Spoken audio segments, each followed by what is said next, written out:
pessoal. Esse é o nosso Conversas Transformadoras de hoje.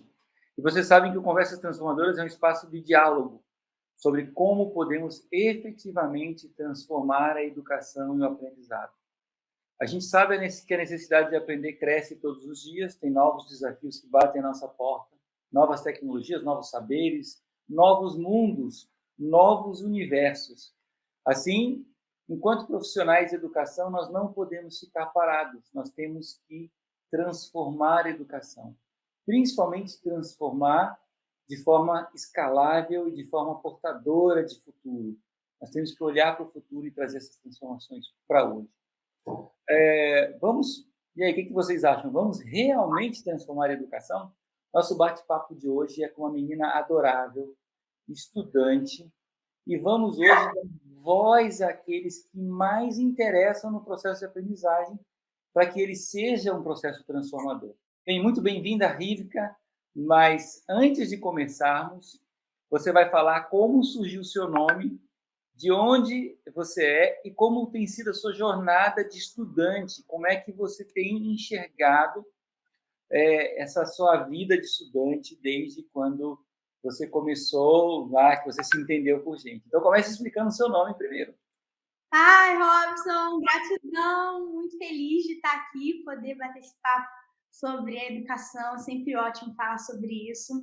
Bom, Rivka é meu nome em hebraico, eu me chamo em português Rebeca, mas como eu sou judia, quando um judeu nasce, o pai tem que dar um nome em hebraico para o filho, e meu nome é Rivka, então é realmente meu nome, eu tenho um documento com esse nome, e na hora de escolher meu nome artístico como DJ, eu escolhi Rivka porque é mais diferente do que Rebeca, né? Mas é meu nome mesmo. E acertou em cheio, porque ele é um grito, né? Rivka é um grito, não é? Foi perfeito. E tem muito a ver com a sua personalidade, com o seu jeitão, assim. Explica para a gente aí um pouco da sua trajetória de estudante, como é que você se percebeu estudante, e um pouco também da sua trajetória de vida, que quem não te conhece do mundo dos educadores, eles querem saber quem é essa estudante chamada Rivka. Bom, eu sou a Rivka, tenho 14 anos hoje em dia. Sou DJ profissional desde os 9 anos. Sou também produtora musical, fui a mais jovem do mundo na época. Também sou multi-instrumentista, palestrante, especialista na geração Z. Falo sobre a geração Z para educadores, para alunos, para empresas, para empreendedores, enfim. Eu palestro desde os 10 anos e sou também ativista da causa animal e do meio ambiente. Eu fui eleita uma das 30 crianças prodígio do mundo pela TV Sangue e já impactei mais de 1 milhão de pessoas com os meus shows e palestras dentro e fora do Brasil. E, inclusive, eu palestrei na Beth Educar e foi incrível. Uau! Ou seja, meu Deus do céu, o que é a Rivka? Me fala um pouquinho, antes até da educação, porque a parte da educação é o nosso principal aqui. Mas eu fiquei muito invocado com o seu lado DJ. Eu vi o vídeo lá, você com 9 anos de idade, você com uma galera já levantando a galera e mexendo lá no rack e tal, e naqueles equipamentos todos. Como é que surgiu o seu interesse por isso? Pois é.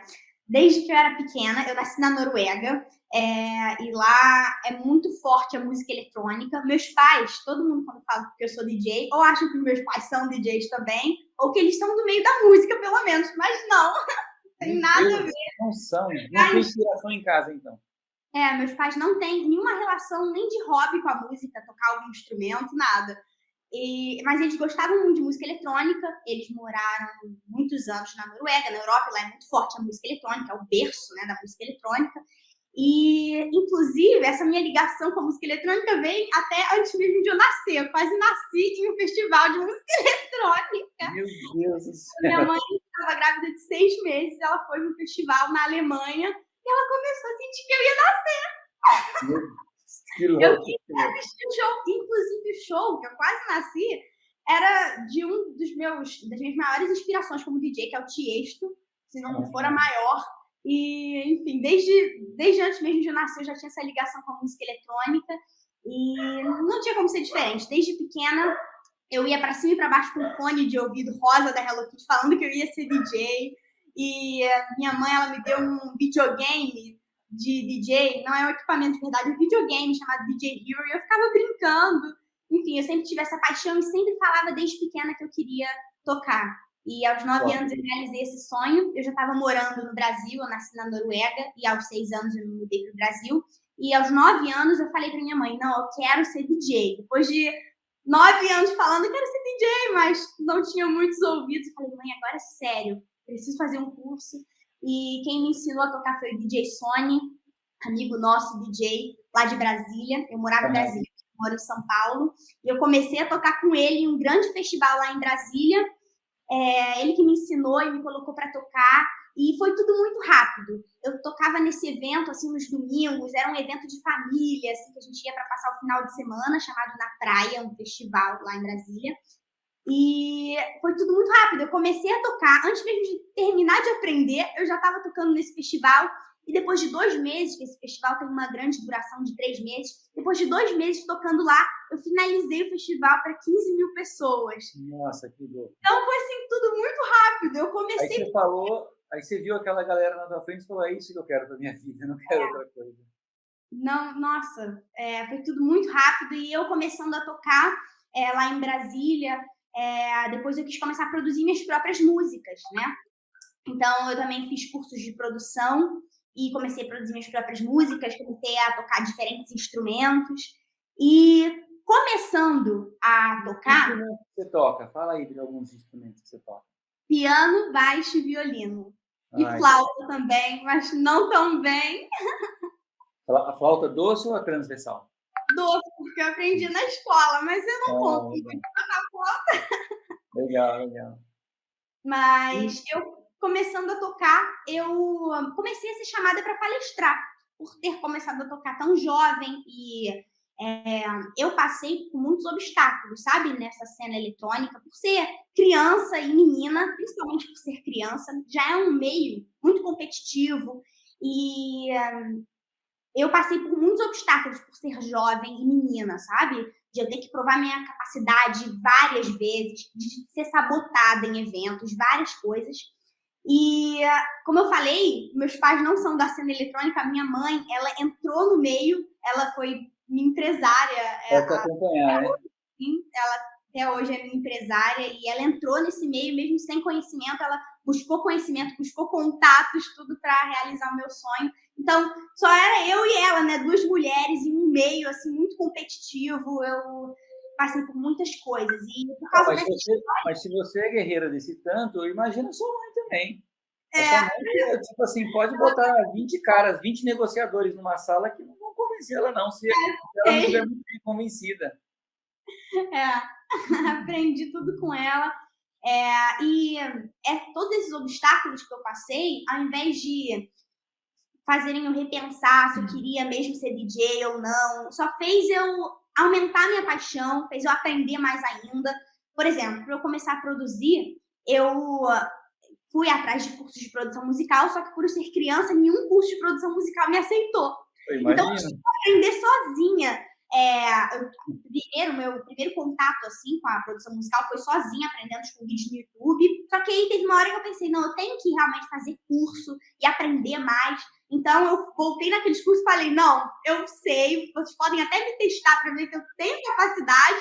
E aí hoje eu já fiz mais de 4 cursos de produção musical. Depois de adquirir essa boa base sozinha, eu consegui fazer os cursos. Mas eu já passei por muitos obstáculos e ao invés deles fazerem talvez eu desistir, pensar em desistir pelo menos, não fizeram. Só fizeram eu ter mais paixão, fizeram aprender mais.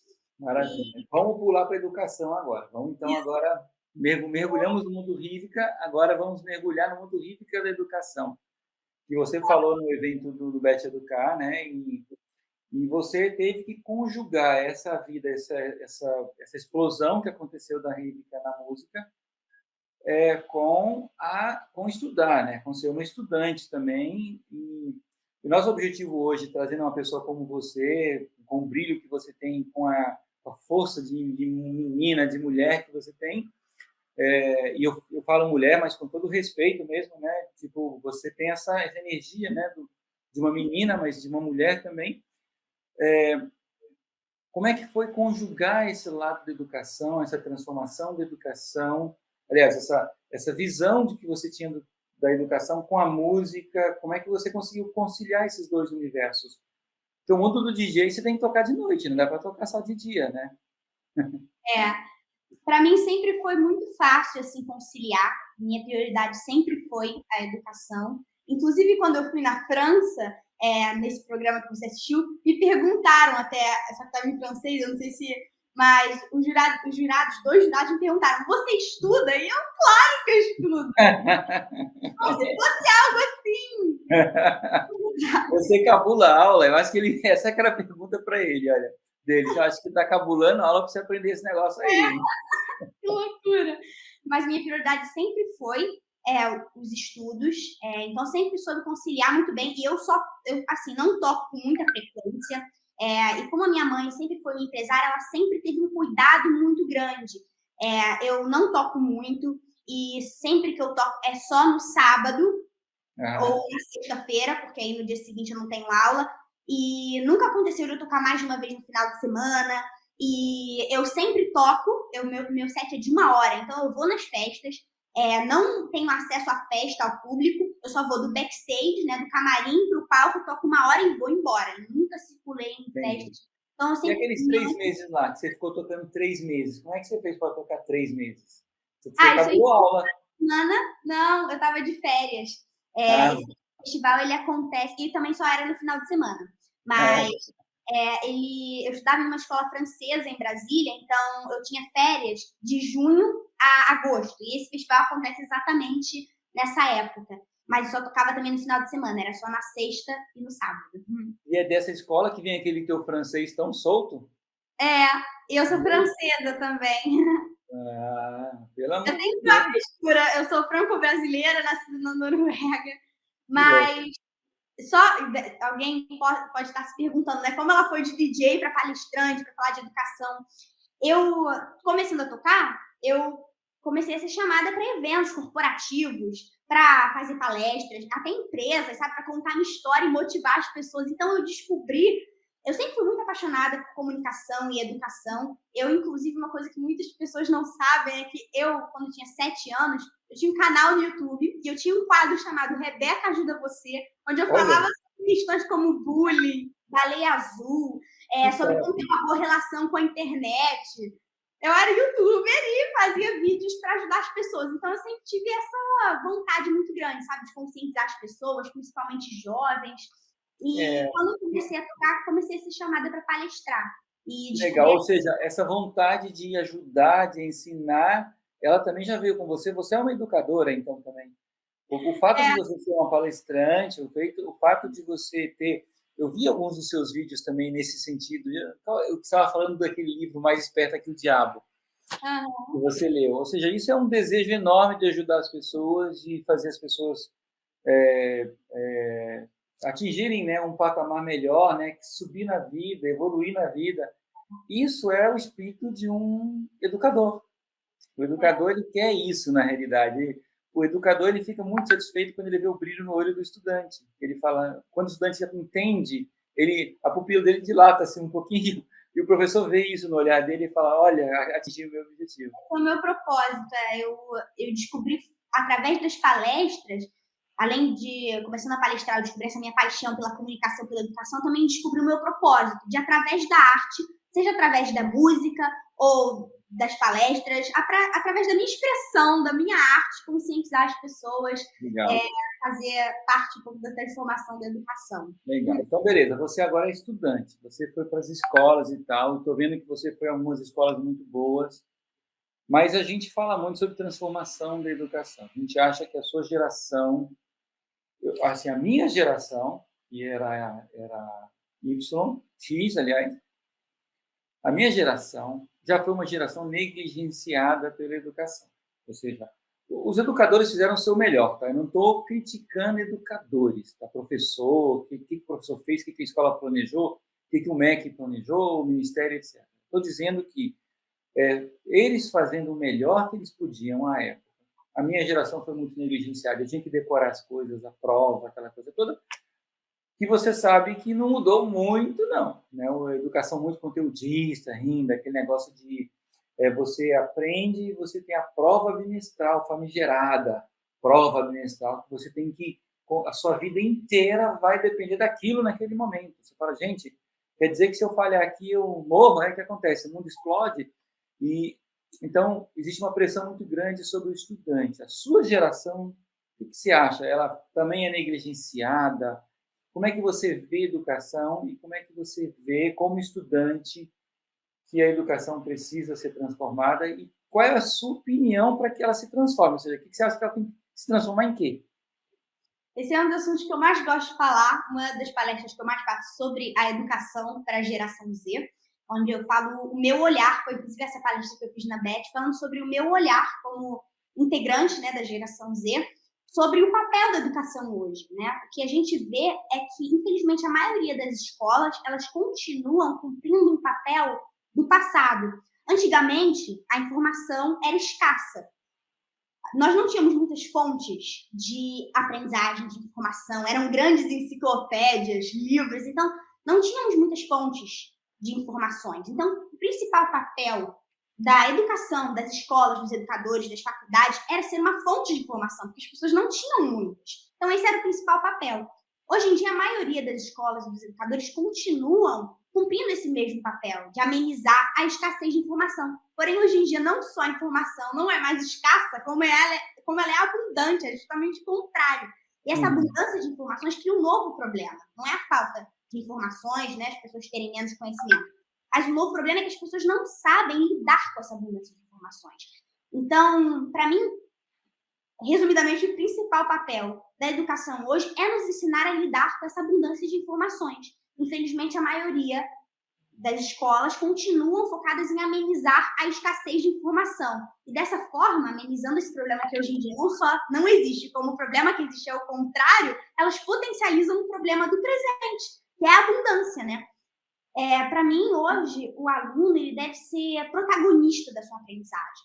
Como ele tem diversas oportunidades, uma abundância de informações para lidar, a principal coisa para mim, para ser ensinada para essa geração, é que ela aprenda. Muito se ensina, apenas se ensina, mas não se olha no que de fato está sendo aprendido. E existe uma falta, né, de foco na aprendizagem. E eu acho que não só os alunos devem aprender, como aprender a aprender, para assim poderem aprender para o resto da vida, né? Sim, sim. Até porque o mundo já mudou bastante, a sua geração experimenta muitas transformações do mundo e ele vai mudar muito mais ainda. Então, você está certíssima. É necessário focar nos processos de aprendizagem, do aprender a aprender, que inclusive é um dos pilares de um dos grandes educadores do mundo, chamado Jacques Delors. Ele falava que a gente tem que aprender a ser, aprender a aprender. São 4 aprenderes, né? Ou aprendizagens. Uma delas é exatamente aprender a aprender. Aprender a conviver é outra, que é muito importante também. Nós temos que aprender a conviver. E para aprender coisa, primeiro a gente tem que aprender a aprender, né? Para aprender a ter boas relações, para aprender a usar a tecnologia de uma forma positiva, primeiro devemos aprender. E a vida ela é baseada, né, em aprender. A gente aprende muitas vezes nas escolas que aprender é decorar informações a curto prazo. Só que é uma coisa muito mais profunda e complexa do que isso, né? A nossa vida é baseada em aprender sobre nós mesmos, sobre o mundo à nossa volta, nosso papel no mundo. E o que é isso, né? O que é aprender, se autoconhecer, enfim. Então você é a favor, você é do, você, como é que é? Você aumenta o coro do diga não, decoreba. Mais ou menos. Eu acho que a prioridade deve ser ensinar a aprender, ensinar habilidades humanas. Hoje em dia, como eu falei, nós temos muitas fontes de informação, coisas que nós podemos aprender através da tecnologia. Não significa que elas não devem ser ensinadas por escolas. Mas, para mim, o principal que deve ser ensinado são aquelas habilidades humanas, coisas que dependem de experiência de vida, de prática. Então, criatividade, espiritualidade, autoconhecimento, inteligência emocional, essas coisas não podem ser ensinadas pela tecnologia. Pelo menos não da mesma forma ou de uma melhor forma do que o ser humano, né? Então, para mim, essa deve ser prioridade. Não significa que matemática, biologia não deve ser ensinado. Tem um problema que, por exemplo, eu vejo muito, assim, nas escolas, por experiência própria, né? Que as pessoas sempre perguntam: para que eu estou aprendendo isso? Estou aprendendo matemática, biologia, eu nunca vou usar isso na minha vida. E eu costumo falar assim: você usa, você já nasceu usando. Não é quando eu vou usar, como eu vou usar. Você nasceu usando. Você está aqui na escola adquirindo uma consciência mais profunda da sua realidade. Assim, todo esse conteúdo é passado, mas não é passada essa consciência do valor O que porquê, da relevância. O é que, o que isso. que aquele conhecimento vai impactar a vida da pessoa, né? E qual é a conexão com a existência, a própria existência da pessoa. Não significa que você vai precisar alguma hora usar a fórmula de Bhaskara, sabe? A É, famosa, essa é uma das mais famosas do mundo. mas saber, eu acho que o principal, assim, uma das principais coisas é aprender é sobre isso, é sobre admirar o conhecimento, né? Hoje, principalmente hoje, que tem uma abundância de informações, eu vejo que as pessoas dão muito menos valor para a informação. Porque como temos muita informação, a escassez dava mais valor para a informação. Quando as pessoas entravam em contato com alguma informação, elas viam aquele momento como uma oportunidade única. Então, elas davam um valor muito grande para a informação, porque elas pensavam, talvez eu precise muito dessa informação em algum momento e não vou poder acessar ela quando eu quiser, né? Mas é muito paradoxal, porque hoje que a gente tem abundância de informações, nós temos infinitas oportunidades de aprendizagem, nós aprendemos menos. Estudos mostram que as pessoas hoje, a geração Z, por exemplo, tem conhecimento geral muito menor do que pessoas da geração Boomer ou da geração X. Isso é muito paradoxal, porque hoje que nós temos muitas ferramentas de aprendizagem, nós aprendemos menos do que quando... Mas os neurocientistas, eles tentam até explicar um pouco isso aí. Eles falam assim que a forma como se aprende mudou. Esse que é o ponto. A gente aprendia de um jeito antes e as conexões do cérebro para poder processar o aprendizado, elas estão mudando. As sinapses estão mudando. Então, com as sinapses mudando, a forma como as pessoas estão aprendendo também está mudando. E isso é uma coisa que os cientistas todos estão investigando bastante, exatamente para que a gente não pegue uma percepção de como se aprende hoje de forma muito rasa e analise isso e jogue para os processos educacionais, ou os processos de aprendizagem, que é melhor falando. É importante entender que o mundo está mudando, mas o ser humano também está mudando. A forma de ver o mundo está mudando. A sua geração, por exemplo, você nasceu com a internet zanzando a sua cabeça, entendeu?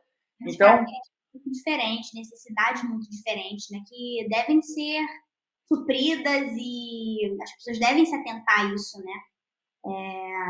É uma geração muito diferente, a geração Z. Né? Mas então, como é que os seus colegas, como é que você bate papo com seus amigos? O que eles falam sobre os processos educacionais? Nas conversas de vocês ali, que rola assim de falar? Como você dá palestra sobre educação, eles devem saber. Você deve puxar esses assuntos com eles, né? O que eles falam? Então, eles reclamam, do que eles elogiam que um professor fez ou deixou de fazer, que uma escola tem ou deixa de ter? Eu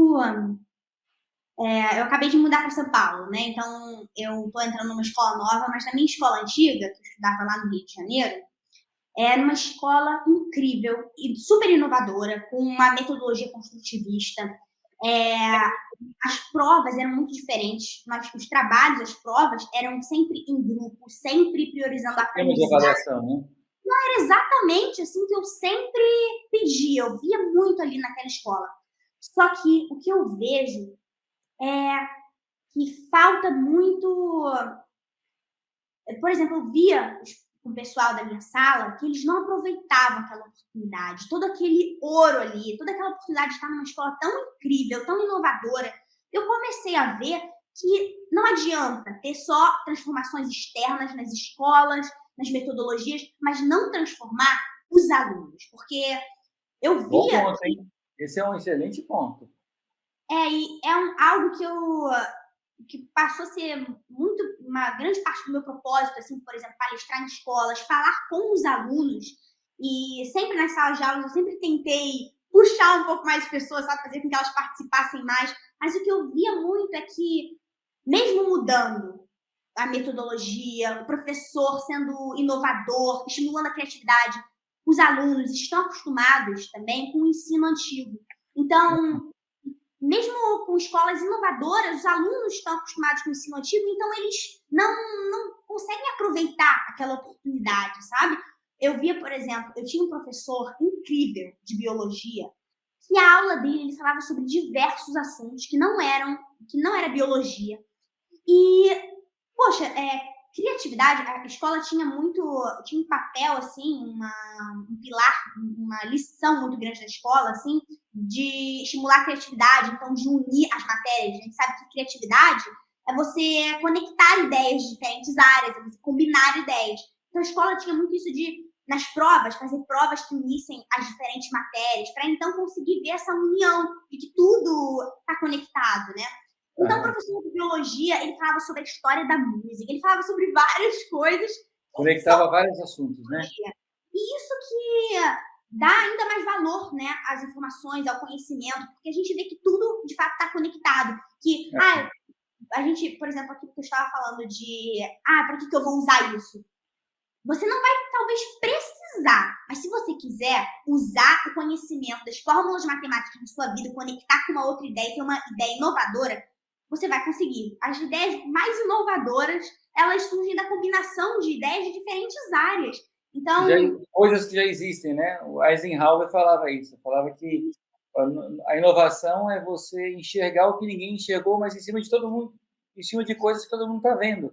Isso. As coisas estão aí, só que não estão se enxergando as coisas. A escola tinha isso muito forte. Então, o professor de biologia ele falava sobre a história da música, e eu sempre via os alunos falando assim: meu Deus, esse professor está viajando.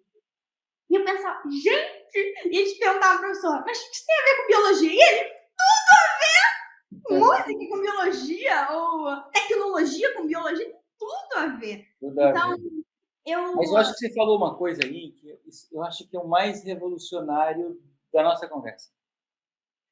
E que a gente também tem que mudar a cabeça do estudante. Isso é revolucionário, isso é novo, isso é inédito. Porque a gente acha, algumas pessoas acham que é necessário transformar a escola, a metodologia, o livro, a tecnologia, o que quer que seja, e que a sua geração ela já está querendo isso bastante, ela já está, tipo assim, é a expectativa da sua geração, só que nem tanto. Eu tive uma experiência que eu vou contar aqui rapidinho, você é entrevistada, mas é interessante essa experiência. Eu sempre gostei de levar inovações para a sala de aula. Minha aula, eu escrevi um livro sobre mobile learning, usando o smartphone na sala de aula para usar para as pessoas aprenderem. Inclusive em inglês, que mobile learning while I live and learn, ou seja, o smartphone te faz aprender enquanto você vive, não é só dentro da escola. E eu sempre levei o smartphone para a sala de aula, mesmo quando a universidade proibia, eu falava, olha, desculpa, eu não consigo dar aula sem usar o smartphone. Eu entrava só com o smartphone e o pincel, eu não usava mais nada, não tinha projetor, não tinha nada. Eu levava os alunos para dar aula do lado de fora da sala de aula, no bosque, etc. E tinha às vezes que eu falava assim, pessoal, hoje a nossa aula vai ser lá no bosque. E a universidade tinha um bosque, uma área bosqueada. Tinha aluno que falava assim comigo, professor, não inventa, professor, senta aí, dá sua aula normal, faz que nem... Tinha alunos que faziam isso, tinha outros que já estavam saindo, já falavam, eu estou me libertando dessa sala. Outros falavam para mim, falavam, professor, o senhor fica trazendo essas coisas dinâmicas de grupo, etc. Por que o senhor não dá só uma aula? E olha, esse curso especificamente ainda era um curso de pedagogia lírica, de jovens professoras que seriam professoras no futuro. Estavam estudando pedagogia e pediam para eu dar uma aula mais normal, entendeu? E isso faz total sentido o que você falou, de que a gente tem que transformar também um estudante, tem que conversar com o estudante. Sim, é óbvio que a gente conseguir mudar do sistema, da metodologia, é claro que vai também impulsionar os alunos. Mas a gente deve olhar para essas mudanças que vão impulsionar uma mudança interna. assim, eu costumo dizer. Eu vejo que essa geração, algo muito importante também de falar, ela é muito influenciável. A gente Ah, pode ver isso no dia a dia.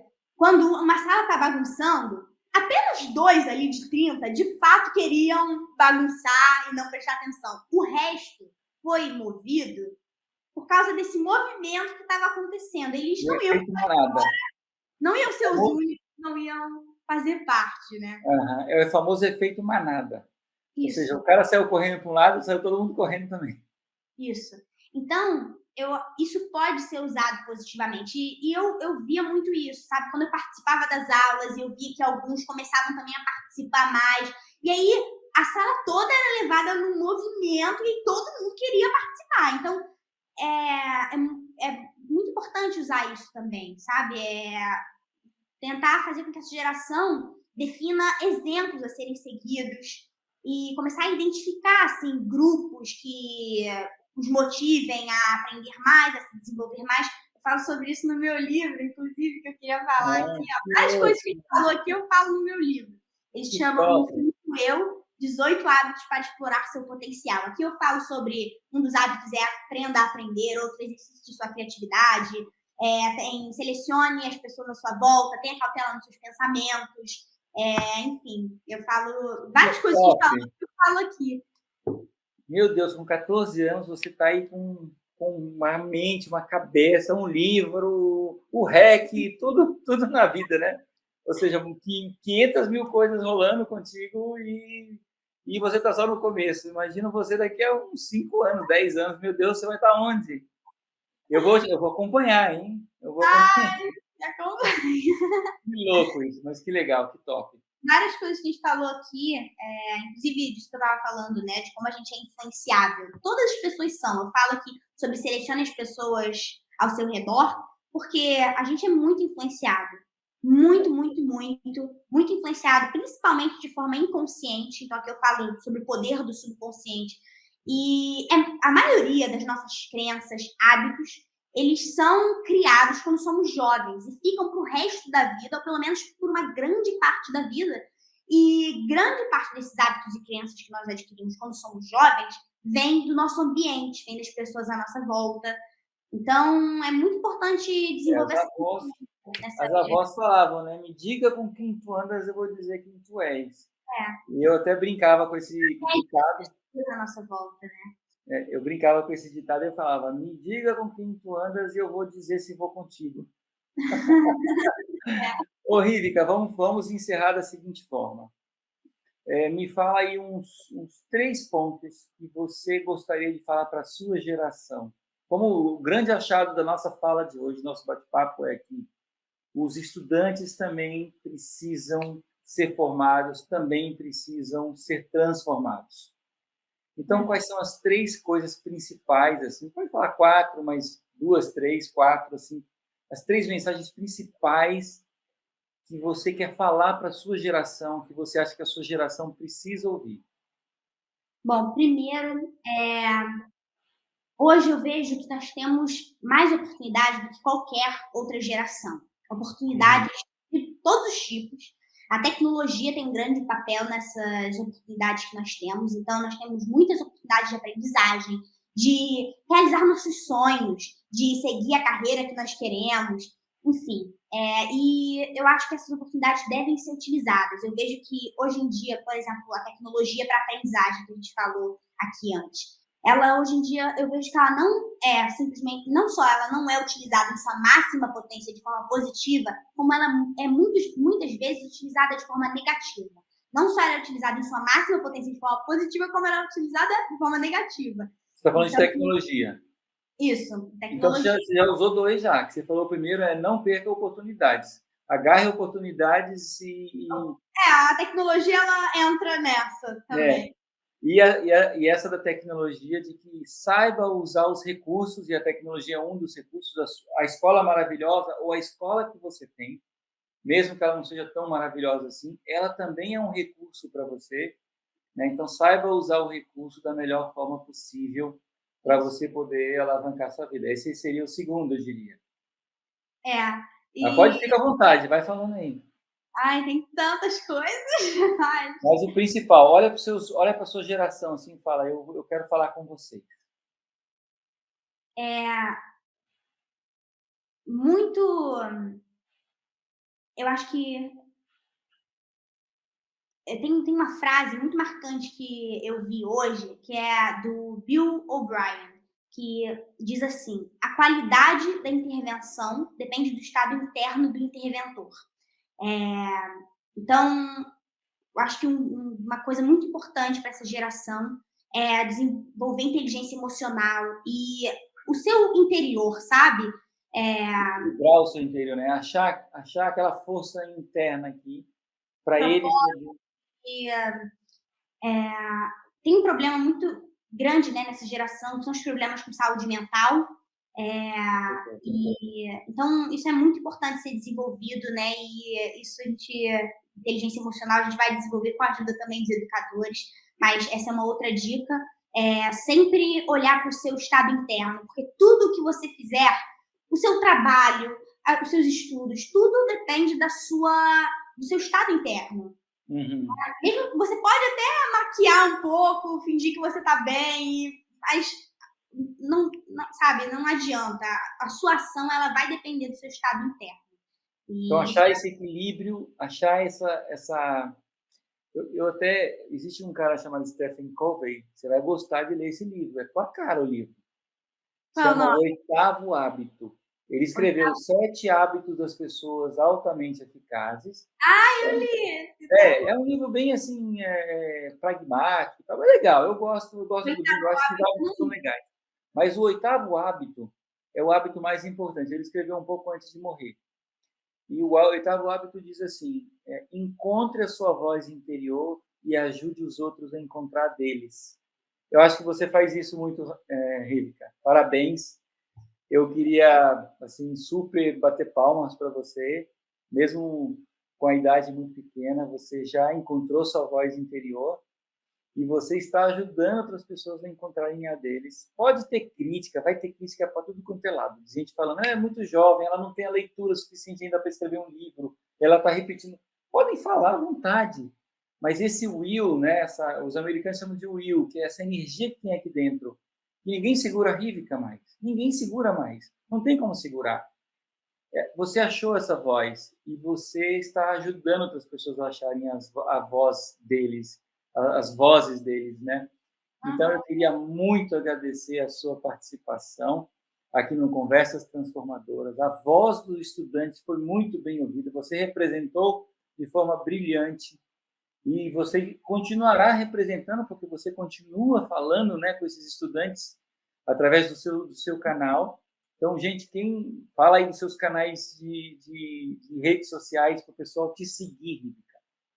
Vocês podem pesquisar nas redes sociais Rívika, é Rivkah, já aparece meu Instagram, canal no YouTube. E agora o meu livro que eu lancei, Qual é a editora? vocês podem adquirir no link da minha bio do Instagram, que chama O Infinito Eu. Qual que é a editora que eu não estou lendo aí direito a editora? Inverso. Verso. Legal.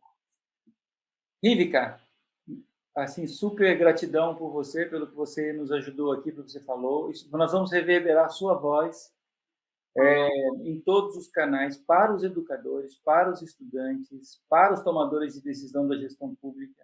Eu espero que eles possam ouvir muito do que você falou, e o principal achado da nossa conversa de hoje, que é inédito, que eu acho muito relevante, que é os estudantes também precisam ser transformados. Por mais que eles estão nessa loucura, né, da mudança do mundo, do universo, etc., eles também precisam ouvir,